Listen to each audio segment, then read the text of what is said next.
بسم الله الرحمن الرحيم. الحمد لله رب العالمين، والصلاة والسلام على المبعوث رحمة للعالمين وعلى آله وصحبه أجمعين. أما بعد, mga kapatid sa Islam, mga kababayan, mga mahal naming masugid na sumusubaybay sa page ng Muslim Academy Philippines. Assalamu alaikum warahmatullahi wabarakatuh. Ito po ang ika-anim na pag-aaral natin patungkol sa pagpapaliwanag natin sa kahulugan ng mga maiiksing sura sa Quran Karim o tafsir qisarus suwar fil Quran Karim, na kung saan sa pagkakataong ito ay ating susubukang ipapaliwanag at tatalakayin natin ang mga aral na makukuha natin sa isa sa mga maiikling sura sa Quran Karim, at ito ay ang Suratul Kauthar. Ang sura na ito, ayyuhal ikhwa, ito ay yung sinabi ng Allah subhanahu wa ta'ala ba'da a'udhu billahi minash shaitanir rajim. Bismillahirrahmanirrahim. Inna a'tainaka al-kauthar fasalli li rabbika wanhar inna shani'aka huwal abtar. Ang sura na ito, tinawag siya na Surat Al-Kauthar dahil sa nabanggit ng Allah subhanahu wa ta'ala sa umpisa ng sura na ito ang patungkol sa Al-Kauthar. Sabi rin ng ibang mga ulama, ang sura na ito ay mayroon din siyang ibang katawagan na kung saan tinatawag din ito na Surat Inna A'tainaka Al-Kauthar. Ang iba tinatawag ito na Suratul Nahr. Ala kulli hal, ang sura na ito ay hindi lang iisa ang pangalan niya at ang katawagan sa kanya. Ang sura na ito, sabi ng mga ulama, ito ay Suratun Makkiyah. Sabi naman ng iba, ito ay Suratun Madaniyah. Ano ibig sabihin ng Makkiyah at saka ang Madaniyah? Ito yung kapag ang pag-uusapan ay yung kung kailan siya ipinababa ng Allah subhanahu wa ta'ala o ipinahayag niya kay Propeta Muhammad sallallahu alaihi wasallam. Kailan siya na-reveal kay Propeta Muhammad sallallahu alaihi wasallam. Ang Makkiyah, kapag sinabing Makkiyah, ito ay yung mga sura, mga talata sa Quran at mga chapter sa Quranul Karim na ipinarating ng Allah subhanahu wa ta'ala kay Propeta Muhammad sallallahu alaihi wasallam before siya nag-hijrah. Samantala ang mga sura al-Madaniyah ay yung mga sura sa Quran o yung mga kabanata sa Quran Karim na ipinababa ng Allah subhanahu wa ta'ala pagkatapos niyang mag-hijrah patungo sa Madina, kahit pa ito ay bumabasa sa Makkah. Yan ang pinaka tamang opinion ng mga scholars ng Islam patungkol sa kahulugan ng Makki at saka ng Madani. So ang sura na ito ay may mga nagsasabi na ito ay Makki, may mga nagsasabi rin na ito ay Madani. Ano ang tinatalakay ng Suratul Kauthar? Ano ang paksang tinatalakay ng sura na ito? In general, ang sura na ito, mga kapatid sa Islam, naglalaman ito ng pagpaparangal ng Allah subhanahu wa ta'ala kay Propeta Muhammad sallallahu alaihi wasallam. Nagdadala ito ng magandang balita kay Propeta Muhammad sallallahu alaihi wasallam.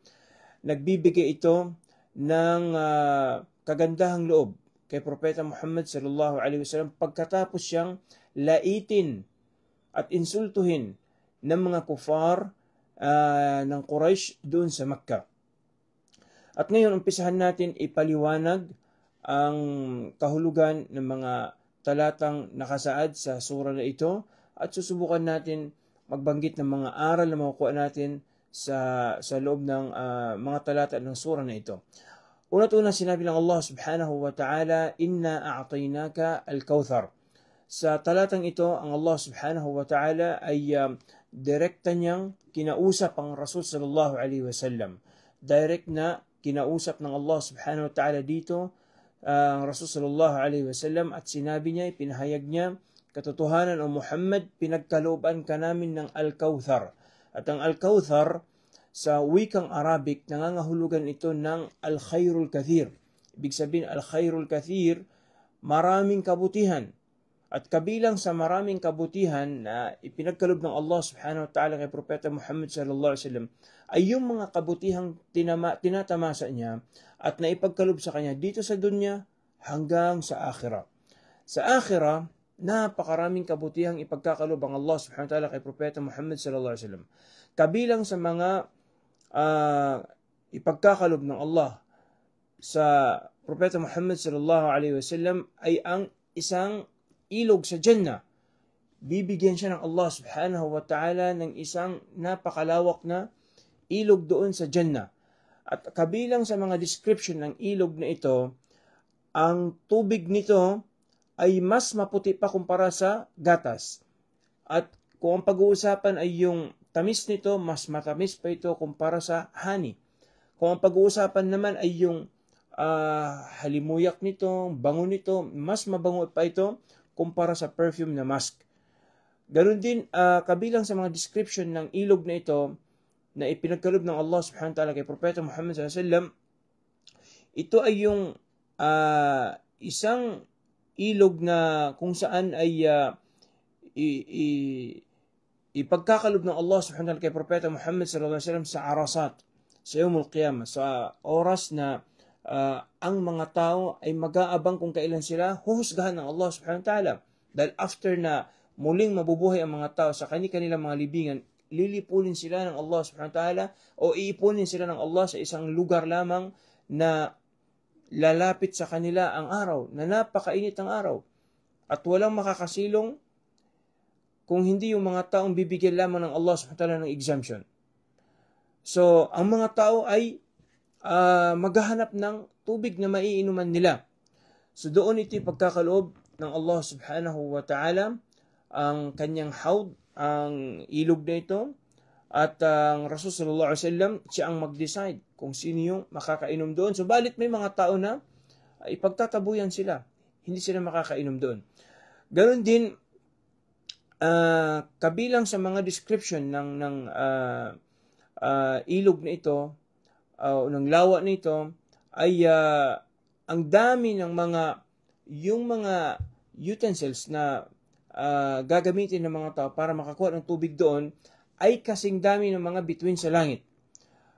Kung gaano kaganda yung mga bituin sa langit, ganun din kaganda yung mga, kumbaga yung garapon o di kaya yung ipangtatabo ng mga tao doon para magkuha ng tubig doon, ganun kaganda at ganun karami. Ganun din ang walang makakainom doon kung hindi yung mga taong sumunod sa sharia ng Rasul sallallahu alaihi wasallam. At wala ring pagkakaitan na makainom doon sa tubig na yun, sa lawa na yun, sa ilog na yun, kung hindi yung mga taong tumanggiring manampalata at sumunod sa sharia o sa batas si Propeta Muhammad sallallahu alaihi wasallam. So yan ang iilan sa mga nakasaad na description o paglalarawan ng ilog na ito batay sa sunnah ng Rasul sallallahu alaihi wasallam. Kabilang din mga kapatid sa Islam sa maraming kabutihan o kabilang sa mga kabutihan na ipinagkaloob ng Allah subhanahu wa ta'ala kay Propeta Muhammad sallallahu alaihi wasallam sa akhirah, ang Allah subhanahu wa ta'ala pagkakaluban niya sa Propeta Muhammad sallallahu alaihi wasallam ng Al-Maqamul Mahmud. Take note, ang Maqamul Mahmud, ito yung nakasaad sa sinabi ng Allah subhanahu wa ta'ala, Asa ay yab'athaka rabbuka maqaman mahmuda. Ano ibig sabihin ng Al-Maqam Al-Mahmud? Ang Rasul sallallahu alaihi wasallam, siya yung natatanging propeta na bibigyan ng Allah subhanahu wa ta'ala ng authority na mamamagitan sa mga tao sa Day of Judgment. Kasi ang mga tao, mananabik sila. Or ang mga tao ay magsasuffer sila sa Day of Judgment. Hihintayin nila kung kailan sila hahatulan ng Allah subhanahu wa ta'ala. Dahil kagaya dito sa dunya, yung mga na-accuse, yung mga nasa kulungan ngayon, anong gusto nila? Ang gusto nila palaging merong hearing. Gusto nilang malaman anong update sa kaso nila. Gusto nila na kaagad-agad magpalabas na ng hukom yung judge sa kanila para hindi sila mainip, hindi sila malito. Ano ba ang sentensya sa kanila? Hanggang kailan sila mananatili sa kulungan? Ganon din yung mga tao sa mahsyar.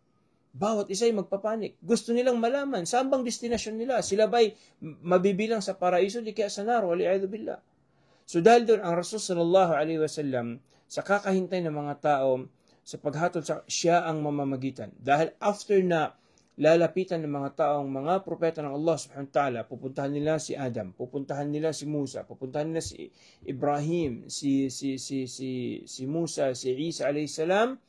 After nilang makiusap sa mga propeta na ito, at ang bawat isa sa kanila tinuturo nila si Propeta Muhammad sallallahu alaihi wasallam, doon ang Rasul sallallahu alaihi wasallam mamamagitan sa kanila at pupurihin niyang Allah subhanahu wa ta'ala, at doon ang Allah subhanahu wa ta'ala pakikinggan niya ang pakikipag-mediate ng Rasul sallallahu alaihi wasallam sa Allah subhanahu wa ta'ala.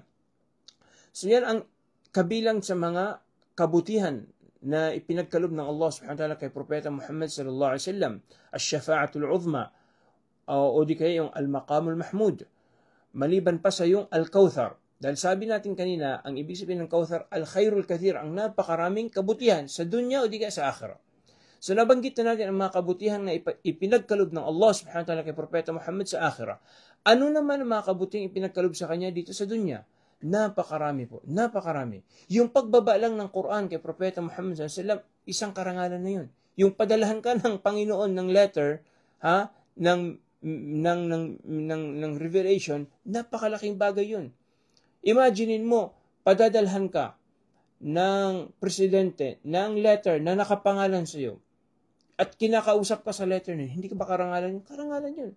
Padadalhan ka halimbawa ni King Salman ng letter, naka-address sa iyo. Hindi ba isang karangalan? What if kung halimbawa ang Allah subhanahu wa ta'ala magpapadala sa iyo ng letter, ng Quran, ng revelation?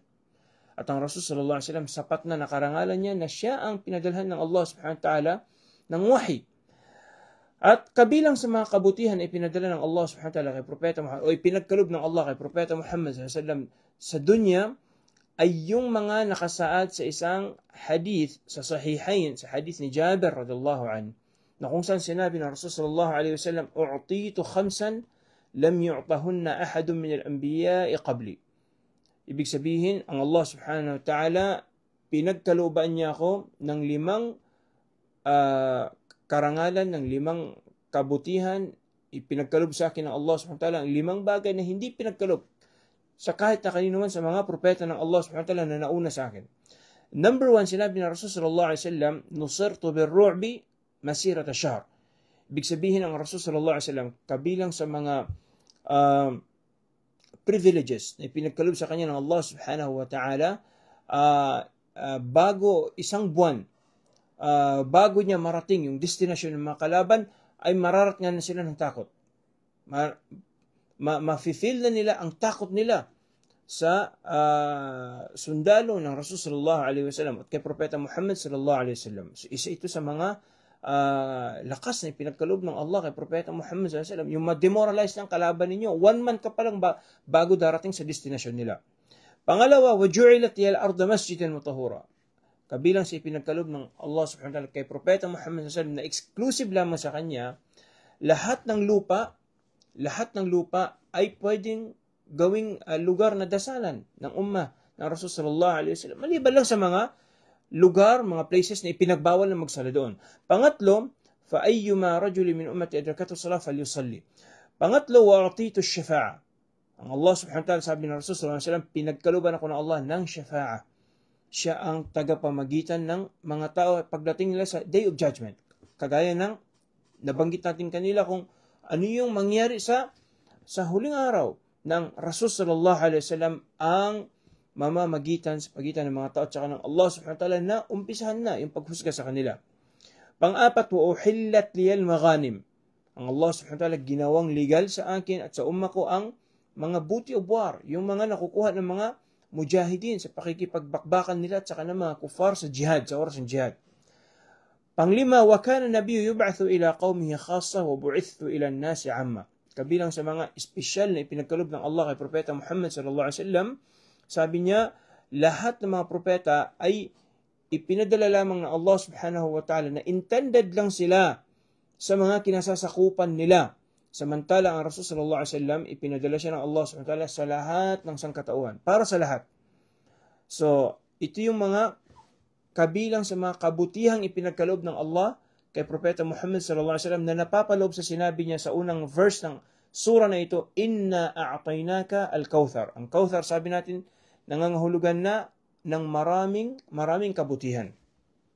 So therefore, mga kapatid sa Islam, ang Kauthar na ipinapakahulugan ng aya na ito, ang unang talata sa sura na ito, nangangahulugan na al-khairul kathir o maraming kabutihan, kabilang dito yung ilog na ipagkakalob ng Allah kay Propeta Muhammad sallallahu alaihi wasallam.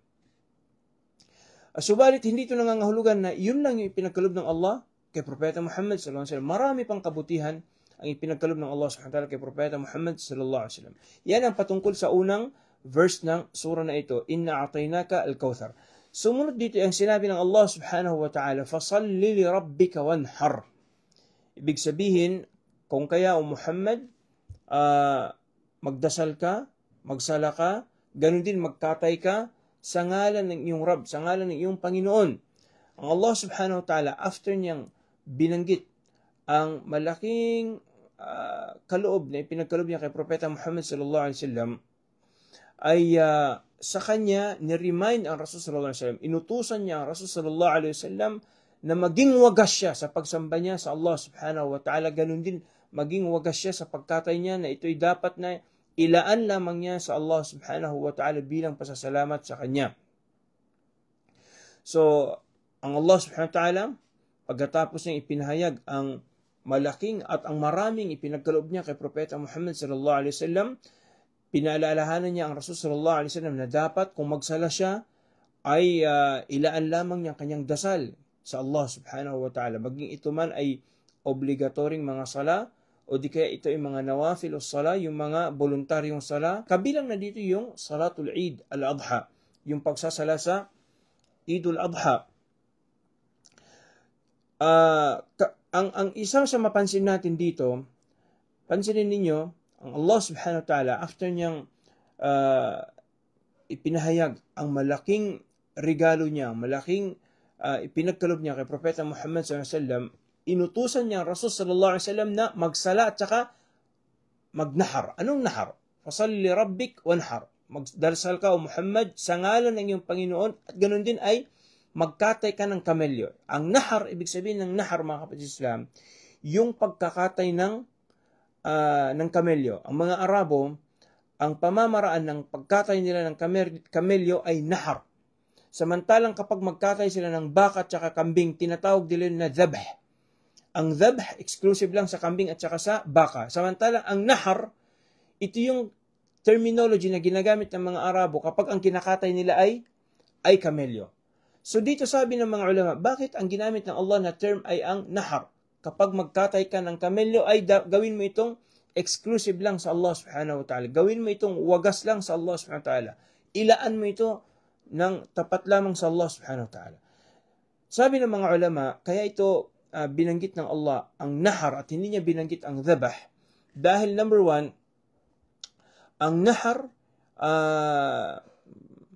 ito ang anfas amwal Arab. Ito yung pinaka the most, kumbaga, malaking bagay ito kumpara sa mga Arabo, kumpara sa kambing at saka kumpara sa baka. Kumbaga sa sasakyan ngayon, may mga tao na ang means of transportation nila motor. May mga tao tricycle. May mga tao jeepney. Samantala may mga tao na luxury car yung gamit nila. Yung sinasakyan nila. Ang mga Arabo ganoon din. Ang pinaka the most valuable na kayamanan nila ay yung kamelyo. Kaya ni-remind ng Allah subhanahu wa ta'ala, Rasul sallallahu alaihi wasallam, ganun din ang lahat ng mga followers niya, lahat ng mga nananampalataya sa kanya na dapat ay kapag magkatay sila ng kamelyo, gawin nila itong lillahi subhanahu wa ta'ala. Pangalawang dahilan, dahil sa ang kamelyo, ito yung mas malaki ang benefit niya sa mga tao. Mas malaki ang pakinabang nito sa mga tao kumpara sa baka at saka sa kambing, na mas favorable ang kamelyo sa mga Arabo kumpara sa baka at saka sa mga kambing. Kaya nga binanggit ng Allah subhanahu wa ta'ala dito ang camel, ang pagkatay ng camel kumpara sa baka at saka sa kambing. Ganon din mga kapatid, isa sa mapansin natin sa ayan na ito, fasalli li rabbika wanhar. Sabihin niya, Muhammad, pinagkaluban ka na namin ng malawak na kabutihan, ng maraming kabutihan, kaya magpasalamat ka sa Allah sa pamamagitan ng dalawang bagay nito. Sa pamamagitan ng pagsala, alang-alang sa Allah subhanahu wa ta'ala. Sa pamamagitan din ng pagkatay for the sake ng Allah subhanahu wa ta'ala. Sabi ng mga ulama, madalas sa Quran na mabasa natin, ang dalawang ito na magkasabay. Ang pagsala at saka ang pagkatay for the sake ng Allah subhanahu wa ta'ala. Kagaya ng binanggit ng Allah sa isang surah sa Quran Karim, sa surat Al-An'am, kung hindi ako nagkakamali, Qul inna salati wa nusuki wa mahyaya wa mamati lillahi rabbil alamin. Sabihin mo, Muhammad, na ang aking sala, ang aking pagkatay, ang aking buhay, ang aking kamatayan ay wagas lamang sa ngalan ng Allah subhanahu wa ta'ala. Dito sabi ng mga ulama, kabilang sa wisdom, kung bakit laging magkasama itong pagsala at saka ang pagkatay, dahil sa ang pagsasala for the sake ng Allah subhanahu wa ta'ala, as-salatu ajallul ibadat al-badaniyah. Ang pagsala, ito yung the best form of worship kung ang pag-uusapan ay ang physical na aspeto ng tao. Physically, ang the best na form of worship ay ang pagsala. Samantala, ang the best form naman ng pagsamba, ng ibada, ng worship in terms of pera, financial matter, ay ang pagkatay, pagpapadanak ng dugo for the sake of Allah subhanahu wa ta'ala. Kaya Allah subhanahu wa ta'ala, lagi niya tayong nire-remind na kung magsala tayo, magkatay tayo, gawin natin itong wagas lamang sa Allah subhanahu wa ta'ala. Pagkatapos mga kapatid sa Islam, binanggit ng Allah subhanahu wa ta'ala ang panghuling talata sa surah na ito, sinabi niya, Inna shani'aka huwal abtar. Inna shani'aka huwal abtar. Katotohanan o Muhammad, ang taong nanlalait sa iyo, ang taong galit sa iyo, ang taong ang kaaway mo, ang taong nagagalit sa iyo, ay siya ang taong abtar. Ano ibig sabihin ng shani'aka at saka ng abtar? Shani'aka, ibig sabihin, sabi ng mga ahlul ilm, huwa mubghiduk. Bakit binanggit ng Allah subhanahu wa ta'ala ito? Bakit ito binanggit ng Allah ang verse na ito? Katotohanan, ang taong galit sa iyo, siya ang abtar. Ang abtar naman, siya yung taong walang kabutihan. Dahil ang abtar sa salitang Arabic, yung taong wala ng walang, sabi ng mga Bisaya, walay pulos, walang kwenta.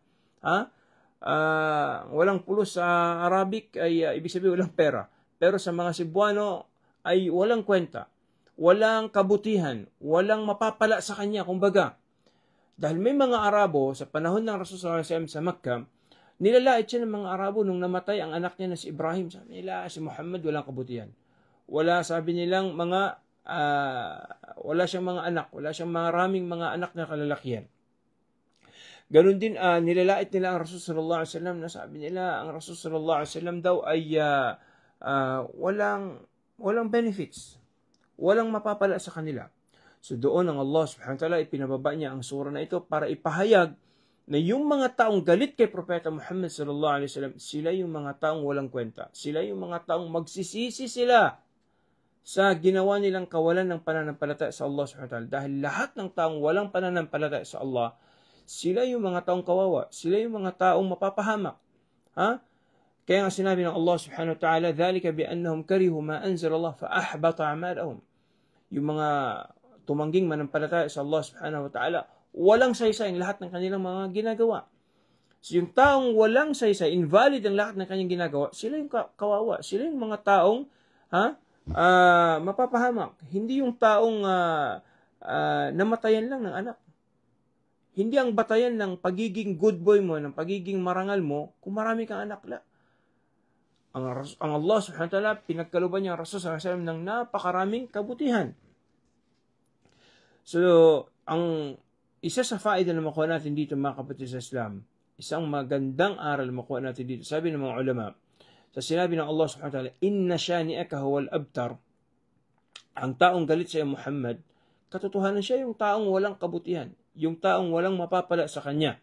Sabi ng mga ulama, إذا كان هذا في مبغضه فهو أيضا في مبغض شرعه. Kung yung taong galit kay Propeta Muhammad sallallahu alaihi wasallam, siya yung walang kabutihan, ganun din sabi ng mga ulama, yung mga taong galit sa batas ng Rasul sallallahu alaihi wasallam, galit sila sa Islam, galit sila sa Sunnah, sila yung mga taong wala kang mapapala sa kanila. Wala rin silang mapapala sa ginagawa nila. Sila yung mga taong talunan. Sila yung mga taong walang mapapala sa kanilang iba, wala rin silang mapapala sila mismo sa ginagawa nila. So, dahil dyan, ang lahat ng sumusunod sa sunna ng Rasul sallallahu alaihi wasallam, sila yung mga taong beneficial. Sila yung mga taong may magandang dulot sa lipunan. Sila yung mga taong may malaking pakinabang. Samantalang yung mga taong malayo sa sunna ng Rasul sallallahu alaihi wasallam, malayo sa sharia ng Allah subhanahu wa ta'ala, sila ang mga taong walang mapapala sa kanila ang sarili nila, wala ring mapapala sa kanila ang iba. So dahil dyan mga kapatid sa Islam, ang sura na ito naglalaman ng maraming aral, marami tayong mapupulot dito na kabutihan, kabilang dito ang Allah subhanahu wa ta'ala ay ipinahayag niya sa sura na ito na marami siyang ipinagkaloob na kabutihan kay Propeta Muhammad sallallahu alaihi wasallam, na nararapat lamang sa atin na pagsumikapan natin, na mapag-aralan natin ang relihiyon na dala-dala ng Rasul sallallahu alaihi wasallam, nang sa ganun ay mag-benefit tayo sa kabutihang dala sa atin ng Islam. Ganun din ang sura na ito nag-uutos sa atin na kailangan maging wagas lamang tayo sa pagsamba natin sa Allah subhanahu wa ta'ala, ganun din sa pagkatay natin. At sa lahat ng ibada, lahat ng uri ng pagsamba ay dapat na maging sincere tayo sa Allah subhanahu wa ta'ala. Pangatlo, bayanu anna man abghada ar-Rasul sallallahu alaihi wasallam aw abghada shay'an min shari'ati fa innahu al-aqta'. Nangangahulugan ang sura na ito na lahat ng galit sa batas ng Allah subhanahu wa ta'ala, sila yung mga taong walang kabutihan, sila yung mga taong talunan. So hingin natin sa Allah subhanahu wa ta'ala, mga kapatid sa Islam, na mabilang tayo sa mga taong minamahal nila ang Islam at minamahal nila ang sunnah ng Rasul sallallahu alaihi wasallam. Hingin natin sa Allah subhanahu wa ta'ala na huwag niyang ipagkait sa atin ang mabilang tayo sa makakainom sa ilog ng Rasul sallallahu alaihi wasallam, sa lawa ng Rasul sallallahu alaihi wasallam sa araw ng paghukom. Hingin natin sa Allah subhanahu wa ta'ala na pagpalain niya tayong lahat. Nasa Allah azza wa jal bi asma'ihil husna wa sifatihil ula أن يغفر لنا ما قدمنا وما أخرنا وما أعلنا وما أسررنا. اللهم تقبل منا إنك أنت السميع العليم وتب علينا إنك أنت التواب الرحيم. اللهم اغفر لنا ولوالدينا ولجميع موتى المسلمين. اللهم فرج هم المهمومين ونفس كرب المكروبين واقض الدين عن المدينين واشف مرضانا ومرضى المسلمين. اللهم إنا نسألك الهدى والتقى والعفاف والغنى. وصلى الله وسلم على نبينا محمد وعلى آله وصحبه أجمعين والحمد لله رب العالمين.